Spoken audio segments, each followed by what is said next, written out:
Although I found it very detailed, I'm very certain with the kind of people we have here, you have a lot more issues that need to be addressed. So this opportunity is about to be given. And knowing how important this lifting of this ban is to all of us here and in general, the Ghanaian, the ordinary Ghanaian, we anticipated as much, and we have 80 media houses here. He's very ready for each and every one of us here, and he's going to take all the questions and answer them very well. I'm Kwabena Dakwa from Pink FM. Honorable Minister, at the tail end of your presentation, you made mention that this year the small-scale miners will enjoy the Christmas very well.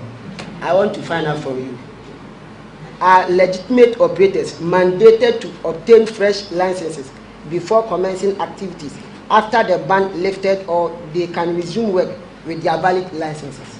Thank you very much. I write from WordPress and Daily Searchlight at the same time. You said you are going to, as it were, find a common point to convert all excavators and things like that. Please, do we know those who are licensed in this country to bring in mining equipment? I'm talking because I know a prominent member of parliament who hires out equipment to some of these galamseyers and small-scale miners, and he's very proud because he's making money. So how are we going to check that those who are licensed to bring in the mining equipment are the very people? Because you can make the laws, but people are ready to circumvent it, so that we know that this particular moment we have this number of equipment that have been brought into a country, rather than saying that because if they come to a country before you check them, it will be a different ball game. And then my second question is the capability and ability for these regulatory agencies to monitor, because minerals commissions, they are, most of the excuses that they don't have personnel to monitor some of these things. So supervision is sometimes thrown out. I don't know how equipped are they now to monitor these miners, because the miners are smart people. They all try to outsmart the agencies. Thank you very much. My name is Maxwell Abuba. I work with Joy News. My question is about prosecution, because I think the only way we can deter people from engaging in illegal mining is by prosecuting. And I'm quite worried that after we've made arrest of a little over 1,300, we've been able to secure just 10% prosecution. I want to find out what you are doing to make sure that the people that we arrest are prosecuted to serve as a deterrent to others. Yeah.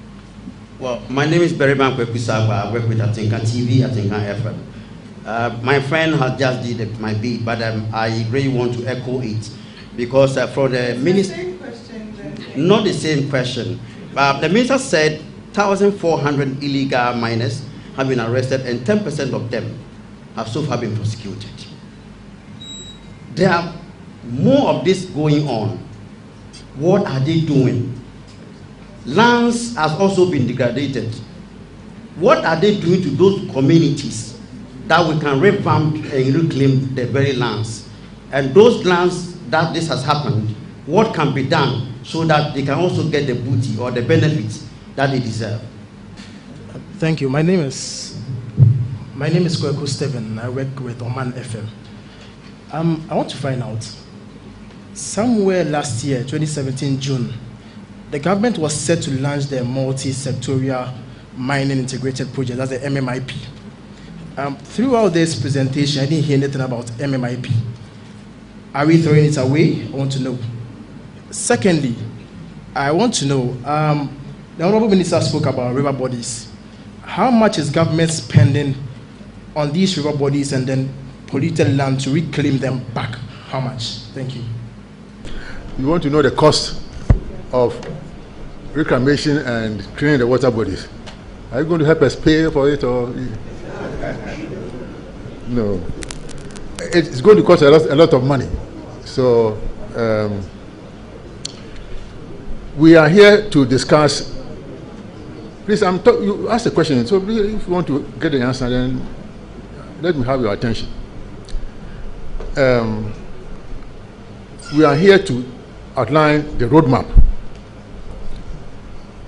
And if you know the MMIP, I don't know whether I've read the document well. The roadmap covers a lot of what is in the MMIP. And I don't think we should quarrel about that. We are here to discuss the roadmap and how to lift the ban so that people can go and do their work and get their money. The licenses. The first thing I want to say is that there's going to be vetting of these licenses. How do you know we have a valid license? You can't. It may be so. That is why we have set up 3 teams. Each team has 6 members, headed by a professor from the mining department, EPA, Minerals Commission, a chief in the locality, and so on. They are going to look at these licenses, and if they are valid, you go back to do your work. We just want to make sure that those who claim that their licenses are valid are indeed saying the truth. So we don't have any problem with that. Then the excavators. See, the excavators are not only meant for mining. Excavators are meant for road construction and other things. So we want to tag those that are going into mining. We don't want somebody to bring an excavator ostensibly for road construction, and then after 2 weeks, it goes into mining. That is why we are undertaking that exercise. And you said that the Minerals Commission is not well resourced. I started by saying that that might have been the case in the past, but now they have been adequately resourced to carry out their mandate. One, they did not have vehicles. Now the government is providing them with vehicles. They were not enough. Now we have established new mining districts in every part of the country, so they are going to employ staff to man these districts. Apart from that, Minerals Commission is going to employ about 540 inspectors, apart from their normal staff, who will be involved in monitoring these mining areas. So a lot has been done, as I indicated. And then prosecution, that's the job of the Attorney General, and we are working on that, that it is done well. You know, Ghana is a democracy. We can't just catch somebody and go in prison, must go through the process. But we wish that there will be special courts for mining offenses and that the prosecution will be carried out expeditiously. Okay. Good morning. My name is Melvin from Daily Guy. I have actually 2 questions. Prof, you made mention of the fact that about 1,400 people have been arrested so far. Can you give us a clear breakdown as to how many foreigners have been arrested, particularly Chinese and Indians, and then how many Ghanaians have been arrested out of the 1,400? And with respect to the prosecution, you said 10%. How many foreigners from these numbers have been prosecuted so far? And then secondly, there is a widely held perception in Ghana that politicians and chiefs or traditional rulers are involved in illegal mining activities. Throughout your committees and toured across the country, did you come across any chief or politician who was maybe involved in the act? If not, could it be that Ghanaians have a wrong perception about politicians and chiefs when it comes to illegal mining, or the fact that there is some cover-up to save some faces? Thank you. My name is Kojo Ajiman. I work with CTV and CTFM. I would like to ask 3 questions. Number 1, are we assured of going after politicians who are involved in the illegal trade? Number 1, do we have the will to go after MMDCs, MCs who are in involved in, because in your presentation you said that some of them are involved. And then number two, you said that we are tracking excavators and mining equipment. Are we doing so with respect to the large-scale mining or the small-scale mining? And who is going to pay for this cost? And also, we know that you started some reclamation exercises. What has gone into it? And if you can give us some numbers, how much are we spending on reclamation? Thank you very much. My name is Akonobo Nanabuadu, and I work with Sika FM, that's Kumasi base station. Please, Honorable, I want to find out from you whether there's a specific punishment that will go for any officer that fails in line of duties, so far as money is concerned. My name is Claude Adams. I work at Times. Still on the MMIP.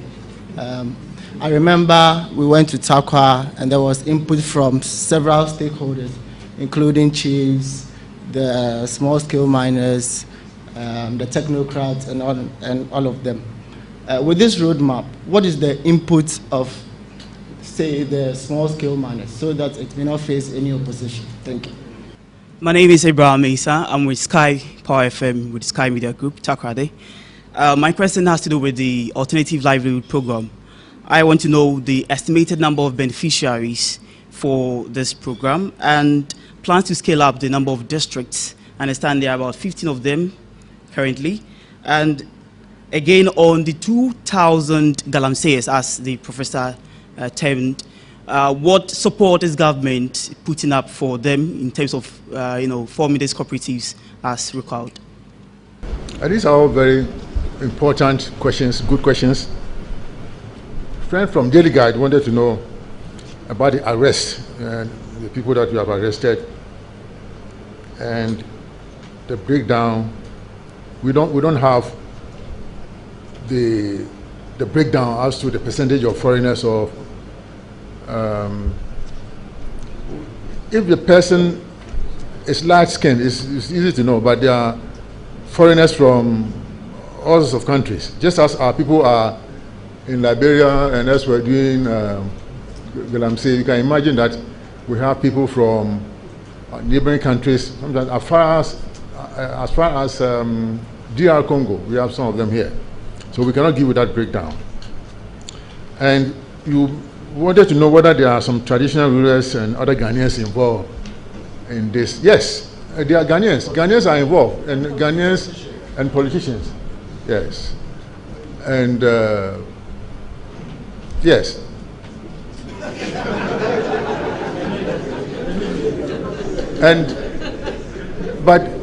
But you are not barring politicians or chiefs from doing small-scale mining. The only thing is that they should not do illegal mining. That is the important thing. We don't want illegality. The distinction. Pardon me? The distinction between the small-scale and the illegality. Oh, but I think I define what illegality is. One, mining in the water body, mining on the banks of the river, use of dangerous chemicals, engagement of foreigners in small-scale mining. So if a chief engages somebody from Far East or somewhere to engage in small-scale mining, that is illegal. The chief himself may not be involved, but getting others doing it in proxy for you is not allowed. So the politician is allowed to engage in small-scale mining? I'm sorry, but we can't do it this way. He has to finish the questions he took, and then if you have extra questions, you can come up and then take it. But we cannot continue this way. Thank you. Oh, I thought someone would ask, what about journalists? Are they involved? Everybody's in there. And then the cost. How much money have we spent on this, in this exercise? It's quite a lot. Because if you imagine keeping 400 troops in the field for 2 years, Operation Vanguard, that's quite a lot of money. But we are very conscious of what you're doing, and we don't spend money unnecessarily. We are saving. Ghanaians also are helping in maintaining Vanguard and acquiring this equipment. But let me say one thing. We are careful to spend our money judiciously in our purchasing. For example, when we wanted to purchase the drones, we had an offer from a company with local representation in Ghana, and they quoted $8 million. But we had to fish out and send people outside, and we got the same quantity, the same type of drones for less than $1.5 million. So we saved at least $5 million or $6 million. So that's how the things that we do to make sure that we don't make profit out of the suffering of people, because we don't have money and we have to use the little that we have judiciously, and our president is very conscious of that. And then City FM wanted to know about the role of MMDCs in this. You see, when you condone illegality, if you're a DCE, you may not be involved yourself, but if you sit down for illegality or carry your district, you, like we say, we're paying to feel as a edusika jananka no man can hear ye pen nanka for also can. So what I'm saying to our foreign friends is that if you are an elder, there's a Ghanaian proverb, if you are an elder at home and they use your knife to skin those who eat snakes, they use your knife to skin a snake and cut it for food, and you don't say anything. When they are looking for those who ate the snake, you'll be counted as one a snake eater. So that is it. So the DCE may not be involved himself, but if for one reason or the other he doesn't check illegality in his district, then you'll be held responsible, because after all, you are the president in the district. The tracking of the excavators, whether it will involve the big mining companies, for now, no. We are not going to go there now. But if we get any impression, because they are also being monitored by EPA and Minerals Commission, if a mining company, no matter how big you are, if we get involved in illegality, we'll come there and do what we are supposed to do. And it happened recently in one of the big mining companies, where the Minister for Lands had to take certain actions. The punishment for, is there any punishment for officers? Yes. If an officer gets involved in things that he's not supposed to do, certainly we'll take action. And action has been taken against certain officers across board, even in Operation Vanguard.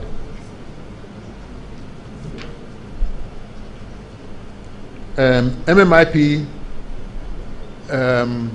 is important, and as we say, it will be incorporated into the small-scale mining sector, and the miners themselves are aware. We don't do anything without their attention. We may not seek their approval all the time, but they'll be informed about what we have to do. If they have any inputs, any concerns, they will tell us.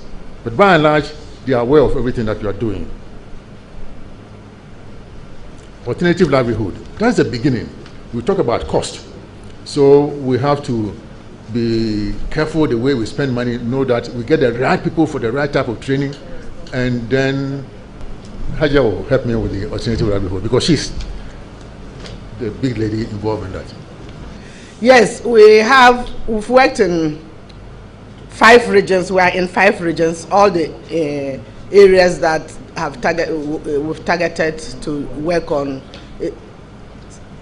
stopping illegal mining. So 5 regions, started with 15, but now with the creation of the new district, so now 18 districts. We did assessments and with the whole communities, all the different opinion leaders, everybody involved. And we identified 5,000 youth who wanted to be trained. Out of the 5,000, we started with 500. And the 500, they are engaged in different training in the technical TVET institutions under community development. So right now they are in about 11. They are in 11 of these institutes. So maybe I'll just mention them. The journalists, when you happen to be in those areas, you can visit the community development, vocational and technical training institutes and see them for yourself. These are Agona, Kwamo, Ashanti region, we have Agona, Kwamo and Bekwai. In Western Region, Takrade and Axim. In Central Region, Pamfokrom, Suhum, Chibi, Pong, and no, that's in Eastern Region, Suhum, Chibi, Pong, and then in Bro and Hafo region, we have Nsotre, Kintampo, and Sunyani. So they are in these 5 places, and they are learning various trades. Construction, building construction, as you saw in the pictures, painting, carpentry, and dressmaking, confectioners, and different trades that they have identified that they are interested in. So when you go to those particular institutions that I've mentioned, you can go and see what they are doing and interact with them. I'm Daniel Ni Lati from Star FM. Honorable Minister, you mentioned that you've not been able to flash out completely the illegal miners. And you also mentioned lack of citizen participation as one of your key challenges. I'm asking, why haven't you been able to flash them out completely with all the interventions that we've seen? My name is Joshua Nana Kwame Ayura. I am with GH1 Television. My question follows suit with what my colleague mentioned, that the committee hasn't been able to flash out illegal miners. And you did mention in your earlier submission that the major challenge has to do with the officials and not the illegal miners, and that is a problem. And so it brings to mind the attitudinal challenge we have in the country. So we can employ all these technology and interventions and policies to check these illegal miners. But attitudinal challenge is something that besets the country. So I want to find out, what are you doing about it? Thank you very much. Thank you. My name is Mark Solotu, and I work with Onuya FM. Prof, with this roadmap, what are the punitive measures put in place to deter those who would still love to go into illegal mining? Thank you. My name is Mark Intim. Honorable Minister, please, what measures have you put in place in connection of the drones, since they are drone guns and drone defenders? The name is Justice Leah Dubois from the CNC Television. Honorable, one concern I have is that we were promised a roadmap going forward, but concerning the roadmap actually, the only thing I heard was the day you'll be starting the vetting of the concessions. And so there is nothing much for us to know what would be done going forward. One of the key challenges I have, because under the SDGs, Ghana is supposed to be able to reclaim degraded water, degraded land, within a particular time, even long before the 2030 deadline of the SDGs. So I was hoping to hear what we are going to do to reclaim degraded water especially, and degraded land within this timetable that you are presenting to the country. Thank you. My name is Eric Kiaweje. I work with... My name is... That's okay. My name is Eric Kiaweje. I work with Connect Radio in Takrade. My question is on the court sentences so far. That's only 10% convictions. You've been able to secure only 10% convictions. My problem is these people were caught in an illegality. So what is stopping government from securing convictions? Then also, before the ban was placed on small-scale mining, there were companies that were legally engaged in the activity. Are there any compensation for such companies? Thank you. Honorables, my name is Ibo Kwansa. Honorable, the president virtually committed his political life to this fight against Galamsey. If you go to a place like Shama, they are still complaining that the Pra River, is still heavily polluted, and it is affecting their entire life, including the fishing industry. Now we are talking of a ban in the very near future, but I want to understand on behalf of the people of Ghana that I have heard all that you've said and seen the graph and everything. But the reality on the ground is that, you know, pollution is far from over. And I want to know whether we are not really putting the president's political life on the line by this idea of lifting the ban, when in all reality we are not ready yet. My name is Abdul Hanan. I work with Marhaba FM. All right, my question is, I have a series of questions, but I begin with, sir, please, I have the impression that this whole thing is limited to gold mining. And we are not talking about quarry sites, we are not talking about sand winning and etc. Because if you remember, somewhere last year in the northern region, or the beginning of this year in particular, the Operation Vanguard were alleged to stop the northern region to burn some tipper trucks belonging to some sand winners. And this issue is still not resolved. So I was a bit lost because I having this understanding that this whole thing is limited to gold miners, illegal gold miners. So I don't know whether your roadmap will include the quarry sites and then the sand winning aspect. Secondly, or my very last question had to do with the Etiwa Forest. We have civil society organizations like the Forest Watch, we have the For Ghana and etc. They are all advocating for or against government mining in the Etiwa forest. They argue that about 5 million gallons of water will be lost, or communities, including the Eastern Region and Greater Accra, water for communities will be cut off if bauxite is mined in this area. I think this also forms part of your work. So I don't know why, or I'm a bit lost also, why you've not included the Etiwa Forest, having or knowing very well that these civil society organizations are also advocating for the betterment of the good people of Ghana. Thank you. Star FM, you said we have not been able to do 100% flush out. I mean, that was not our target. 100%, you can't achieve that. But we are working on it. You know, if we send the army or the police with guns to the water bodies, to the forest, and they started shooting people, maybe we have done it by now. But that's not the essence. We want to protect our citizens, educate ourselves, so that we don't do the wrong things. And that is why it is very difficult to achieve 100% of anything. But we are working towards achieving 100%. And then your colleague from GH1 also talked about attitudinal change. Yes, attitudes are, you know, in life, that is one thing that is difficult to change. It's not about education. A teacher can instruct you, give you education, give you knowledge, impart knowledge to you. But attitude is not taught, it's learned. So it is up to us to know what the good thing is, and then we change our attitude. I cannot change anybody's attitude. I can give information, you learn from me or from things I experience, and then know that it is a bad thing for our nation to destroy our environment. And then you learn. So the committee will find it very difficult to change anybody's attitude. That is why we are giving training in the form of skills, sustainable mining.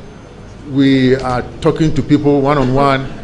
We are employing technology to monitor what you are doing. But when it comes to attitude, then it's up to the individual Ghanaian of goodwill to change the attitude. Punitive measures, I think we have discussed those things. Drones, if somebody wants to shoot down a drone, we'll know where the drone went down, and we'll know the owner of that concession. And so that person will buy us 10 drones to replace the one he shot down. I try to embellish a little bit, but what I'm trying to say is that if you shoot down a drone, we will know the coordinates where the drone went down, and we'll be able to apprehend the one who shot the drone. And our friend from CNC TV said there was nothing much in the roadmap. Well, that one I can't help can't help it. I think that we've given enough information, and if we don't appreciate that there's much in it, then maybe we'll have to read the roadmap again. And then you said the SDG is there, and we have committed to reclaim the land. There's nothing in the SDG that says we should reclaim land or reforest by the year 2020. We are taking measures to make, there are certain measures that we are supposed to take, and it doesn't include automatic reclamation of land before the year 2030. The judicial system, I think we have answered that already. And compensation to those who are doing their work legally, where there will be no compensation. All we know was that there was something bad going on and everybody had to suffer, including government. We are spending so much on this exercise. So in a way, we are all suffering. Shama, I know what is, I received a letter from the chief of Shama complaining about some people doing sand winning and mining in the estuary. And we are taking steps to do those things. But you see, the ban has to be lifted. So far, what have we done? It's Vanguard that is doing the work. But now that we are going to employ drones, we have empowered Minerals Commission, all the things that we are going to do in the future, I believe that they will help us achieve much more than we have achieved now. Also, we have a program to restore the river bodies.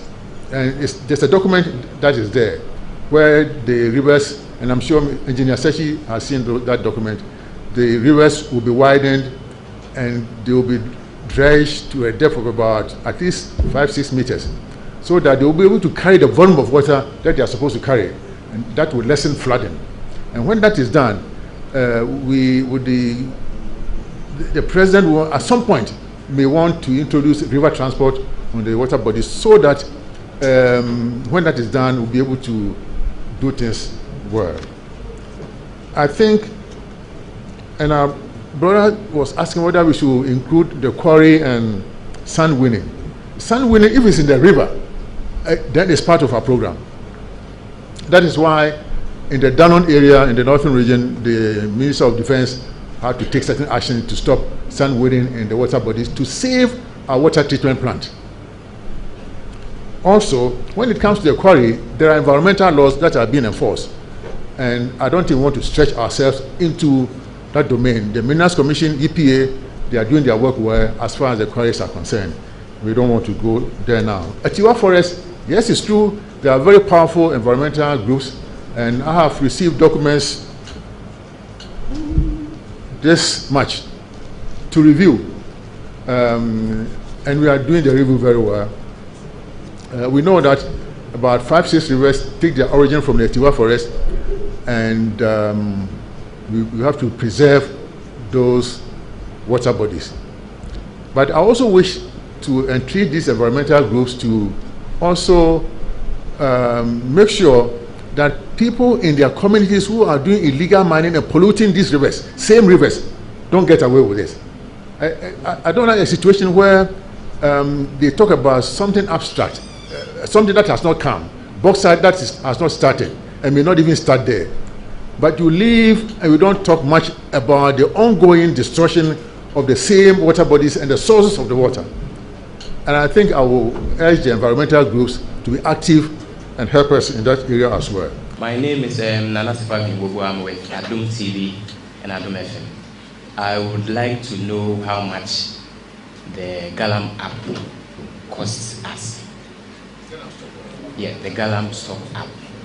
And I would also like to know if there is a way to support the Galamseyers to get their tracking devices installed on the excavators at the site, rather than hiring a low bed to export it to your place. Because we know very well they've been out of sight and probably they've lost all they had. Thank you. My name is Kojo Ajman, City TV and City FM. My first question is the tracking of these mining equipment. Who is going to bear the cost? And then the next one is we know that district mining officers are mostly complicit in the trade. One, what measures are we going to put in place to punish these mining district officers? And also, are we going to increase or employ more mining district officers so that they will become effective in their endeavors? My name is Melvin. I have a follow-up and then another question, actually. Sir, the excavators and then the dredging machines you spoke about that have been seized, are they going to be returned to the owners after the ban has been lifted, or the state is going to take charge of them? And then on my question as to the perception that Ghanaians have about chiefs and politicians being involved in illegal mining, I don't think you really answer it to the way it should have been answered, because I wanted to know whether indeed, okay, I wanted to know actually whether through your committee sitting across the country, indeed whether people like politicians and chiefs were cited for galamsey, or whether the perception that Ghanaians have about them is wrong. Thank you. I'm Tampuar Robert Boazo from Upper East, small scale miner. My contribution, I've heard him when he mentioned that when they put the ban on small scale mining on February up to July, could all see it on the map that the water was clean. And at that time, I hope all the media people who are around in this hall will bear to small scale miners. At that time, the Operation Vanguard wasn't in operation. It was the work of the small scale miners task force who was on the ground with their own resources to support the initiative of the Ghana government. Even though we are signed a legal license with the Ghana government, but we never said no. How can our government say that we have a license? We cannot stop. We have to cooperate with our president of the country, and came out to support the initiative of the government. And it testified that within that 4 months, there was maximum change for the task force that the small scale miners took on their. So you could bear that all what that went on since that time up to now. The small scale miners are law-abiding people, cooperating with our ministers at the inter-ministerial position. I would like to plead, you know much about us, that the leadership sometimes people are even accusing them that they are cooperating with the interministerial position, doesn't want to do A or B. But I would like to plead. People have sat in the house for long. Some have even lost their lives. Where you have gotten to, I think the small scale miners are ready to cooperate with you since you know. So I'll plead.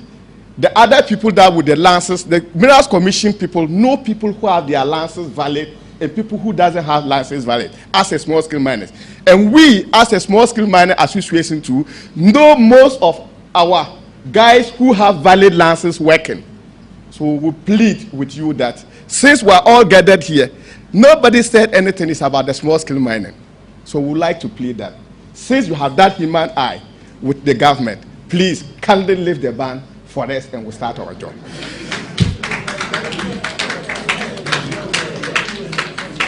My name is Kwabena Boache, Director of Monitoring and Evaluation for Small Scale Miners Association. I'm very keen when it comes to our task force because since very soon we'll be going back to our various work. I would want to know from the committee as to what kind of support they can give our task force because it's about time that we help fully the Operation Vanguard so that we can curb this illegal menace. Thank you very much. My name is Kofi Lucas from Network of Associations of Registered NGOs in Ghana. I would like to find out whether the Interministerial Committee has developed a 4-year strategic development plan. Because if you don't have it, it's important that we think of that so that we're able to capture all the concerns and then we can roll out whatever we want to do. And then two, I also want to find out that why the Ghana Hive Service was left, or Ministry of Health was left to be on the committee, because issues of health should be hammered when public education is being carried out. But I realize that the list, we do not have a Ministry of Health. If you do not have, then let us consider putting them. And the third point is that I want to suggest that the religious bodies be actually consulted, because when the presentation was made, I realized the emphasis was made on traditional authorities. But let us involve the religious bodies. They can also do public education for doing their study services. Thank you. I'm Ibrahim Mensah with Sky Power FM and Star TV with Sky Media Group. Takrade. Back to the alternative livelihood program. The Honorable Minister did mention that we have just community development centers, 3 in the Western region. Mine has to do with purely a subjective, thing. We have Takwa, Azim, and Takrade to be these 3 localities for such training. But I'm looking at proximity and even how these youth could patronize this particular program. You're also talking about rural-urban migration, but how can we sort of set this balance so that we get those people, particularly where we have highly degraded communities in Joaboso, Bodi, and Sehi, that area? Thank you. My name is Kwame Emmanuel from Prestia, a miner. It's rather unfortunate. We've very soon forgotten ourselves that Ghanaians were born miners. It's quite over 1.5 years, getting to 2 years, that the main primary job of the people having put a hold on, and nobody is mining. If you go to the communities are collapsing, very collapsing. My question is, where are the mineral commissioners, the ministry that is in charge of mining? People who have been assigned to do this job. It's very unfortunate. 2016, I'm coming with a certain records. Now, Dr. Bawumia is suffering because he's very suffering because the calculation that you have to do to bring the dollar down. 2016, Ghana, we have spotted 11,134,655 ounces of gold, and if you convert it into dollars, we have $1.2 billion. That is what we earn at foreign exchange. That brings down the ranging of the dollar. If you bring it into cities, we have 59 trillion. From close to 2-3 years, this money has been absent from the country. Interministerial committee was formed to go on with the process and to make sure things are put in place. It is 1.5 and over, and still we are talking of a roadmap. We don't even know when the ban will be lifted. My question is, small-scale mining is an establishment of law. And anything that is establishment of law must be, the ban must be put in as part of the mining law. In the mining law, we have only revoking of licenses. When it goes with contraventions of certain clauses, when you intervene in the law. Now, ban has been placed on mining for 1.5 years. And today we are here. We are even happy. We thought the ban is going to be lifted today. And we are here now talking of a roadmap. We started with MMIP. And today, my question is, I am giving a suggestion and come with a question. We started with MMIP. And today, we have not thought even of the MMIP. Now, secondly, we are talking of tracking excavators. Government hasn't got a single excavator. So you track individual excavators when they are the yards. If we want to put tracking system in the excavators, government must make sure it gets a plan full of excavators.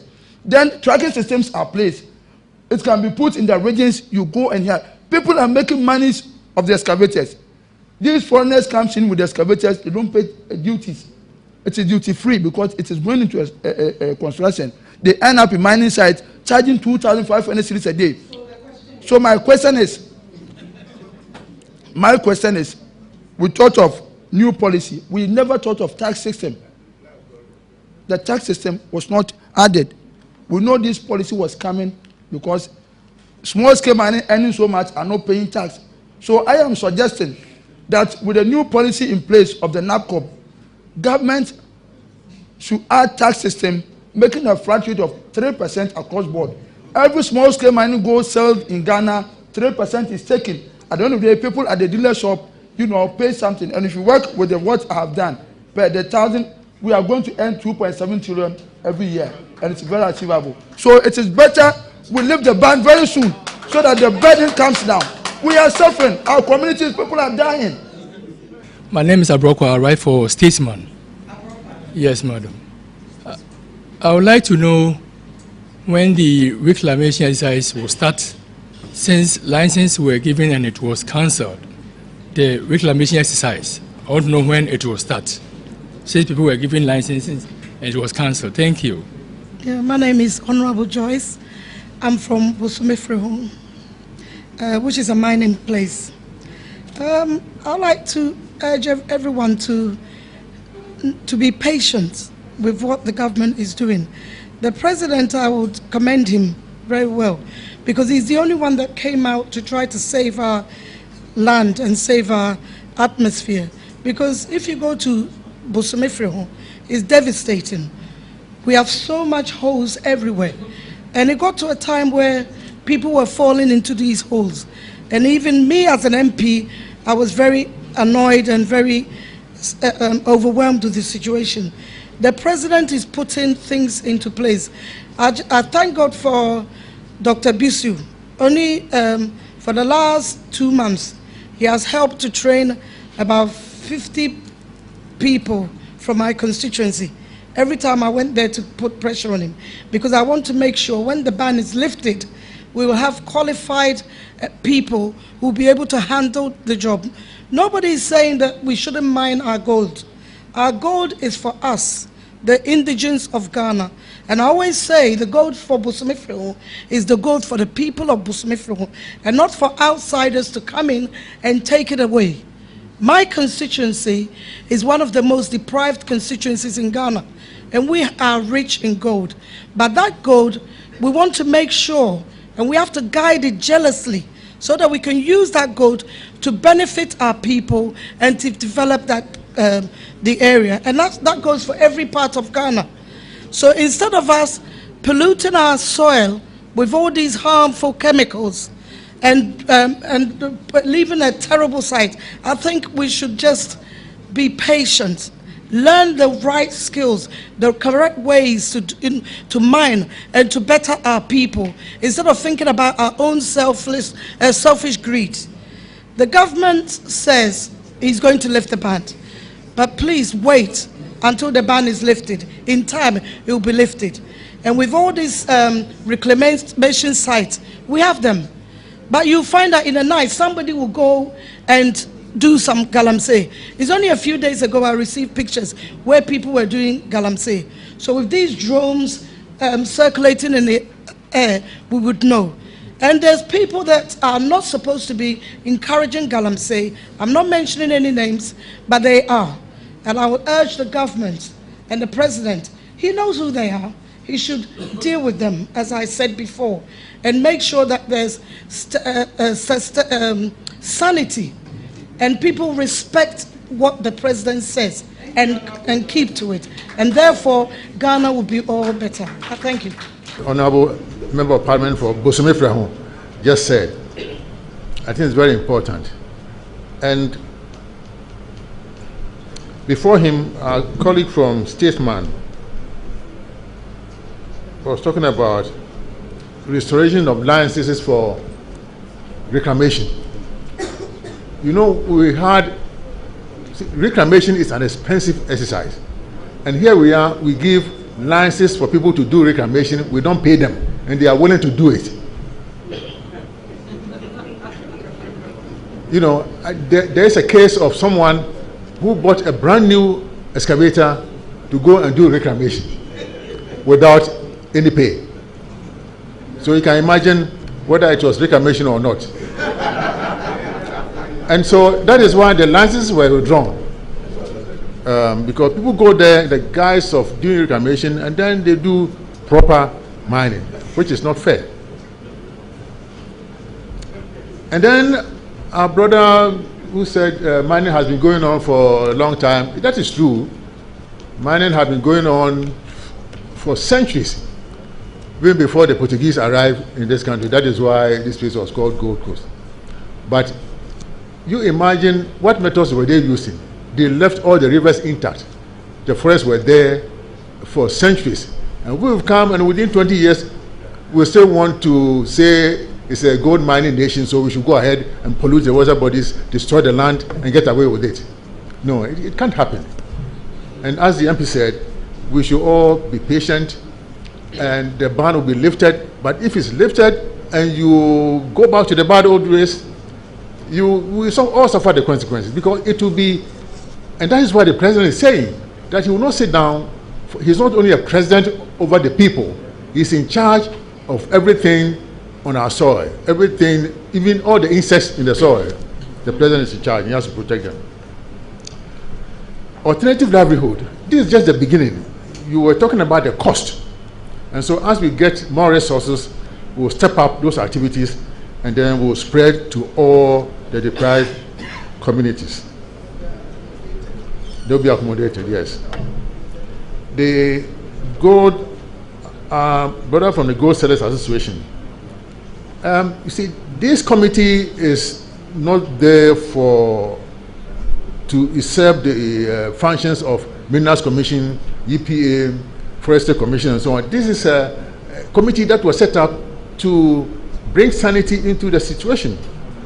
And so we are not going to draw up a 4-year plan to do anything. Whatever we are going to do will be to assist Minerals Commission, EPA, Water Resources Commission, and the other regulatory agencies to do their work well. And that is what the mandate that we have from the President. Minister of Health is involved. We consult them, and also in some activities, the examination of miners, the waters, the fish from mercury poisoning and so on. Minister of Health is involved in that exercise. Religious bodies are also involved. You know, the ministry is called Ministry of Chieftaincy and Religious Affairs. That is why the minister is gone out. He is both a bishop and a chief. So he interacts with the chiefs and also the religious bodies. Galamstop, the cost of Galamstop. I don't have it, but I know I can give it to you. If you are interested, come to the office. We'll give you all the details about the Galamstop.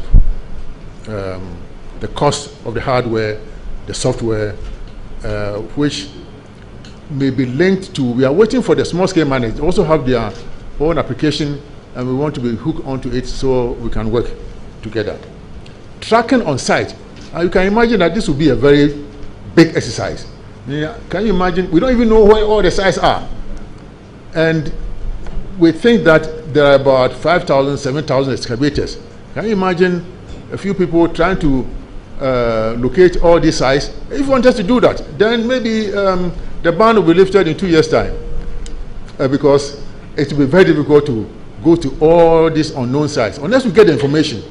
But I think the easiest way is for the excavators to be tracked to the nearest district assembly or regional coordinating council. And who pays for it? Initially, there are two ways. We are not yet decided. Either the committee pays for it, or the owners of the excavators will pay for the tracking devices.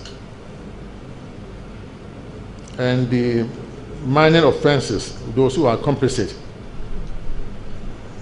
are we going to employ more officers? Yes, I mentioned that in the north we did not have mining districts, but now we are going to get 3 mining districts and 12 sub-offices.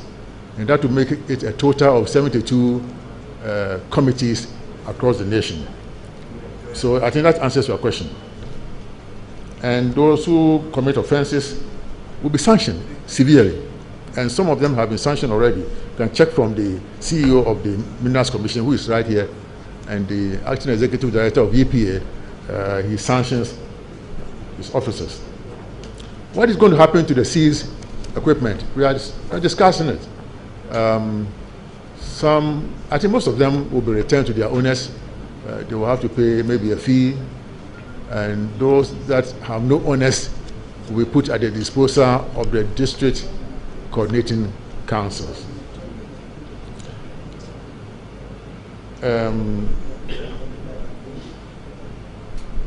Small scale miners. The director for monitoring and evaluation asked about the help that you are going to give these small scale miners. I think we are working closely together, and we promise to assist them with a few things, some logistics, and they know what I'm talking about. They want me, they know what you want to do, but they want me to make a public statement so that they can hold me to it. We'll continue our conversation, and let's meet in the office, and then we'll put flesh on the bones. Thank you, Minister. We are grateful for your interaction. We are hoping that we've been able to address all your questions as much as possible. And just as I said, our doors are widely open for continuous interaction. The Minister is approachable. He's ready to address other issues that you still didn't find them addressed. Once again, we are very grateful, and thank you for the opportunity.